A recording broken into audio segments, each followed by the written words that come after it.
quand même, on le sait que la main-d'œuvre est vieillissante, là. On le voit, nos courbes démographiques. Je pense que juste en regardant ça, on n'a pas le choix. Il faut agir sur nos plus anciens, les employés qui ont le plus d'expérience, qui ont le plus d'ancienneté. Il faut cibler ces postes-là là, et s'assurer qu'on a des plans de contingence. Je ne sais pas si c'est la génération, mais je suis un propriétaire qui a quand même 45 ans. Puis, je trouve que c'est important d'avoir un plan déjà défini de ma relève. Je crois personnellement que je dois être pas indispensable à mon équipe. Okay. Je crois vraiment que mon équipe doit travailler autonome. C'est important de le faire tôt parce que c'est un processus long. Puis je pense que c'est un processus un peu de coaching, la relève. Nous aussi, on est quand même jeunes au niveau des propriétaires, puis on cible des gens, on les intéresse, on les forme. Parce que il ne faut pas trop attendre, je pense, pour trouver les bonnes personnes. Puis tranquillement, pas vite, comme dit Stéphane, ben, de tomber à un petit 4 jours semaine ou un petit peu moins, puis se retirer, puis sentir que ça ne fait pas trop de différence. Là, être le chef pompier, c'est pas nécessairement la meilleure des choses. On a quand même beaucoup d'employés qui sont vieillissants ou qui ont beaucoup d'ancienneté, mais c'est à y penser. On s'est rendu compte aussi pendant la COVID, on revient souvent à ça, là, mais on a perdu des gens clés quand même longtemps.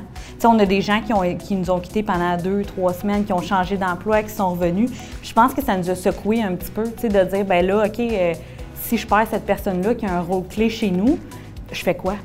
Notre président, il a pris sa retraite, mais il avait préparé son plan de sortie à partir de 2016, où est-ce que 4 jeunes gestionnaires ont été identifiés, puis ils ont pris tous les postes clés dans l'entreprise, dont le président. L'actionnariat a été ouvert à ces jeunes-là qui offraient beaucoup de potentiel, qui nous permet de les retenir. Ça, c'est correct pour les gestionnaires. Les postes clés d'usine puis de chantier, là, c'est une autre histoire.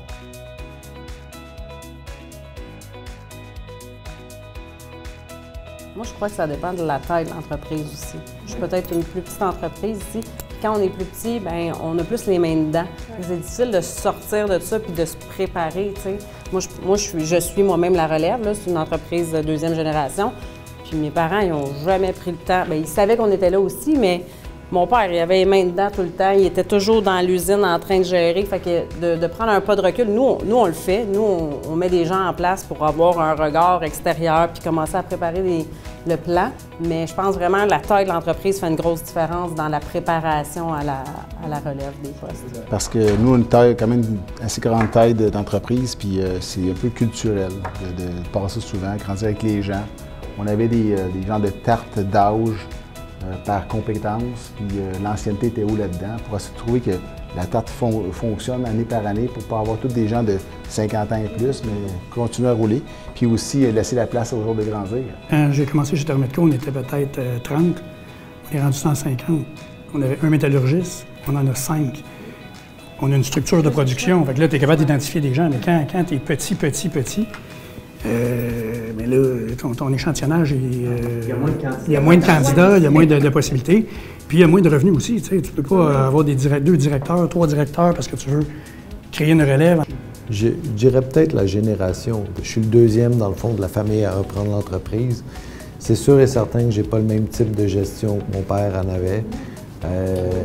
Mon père, c'était son bébé. Moi, c'est moi qui ai pris le bébé puis qui le fait grandir.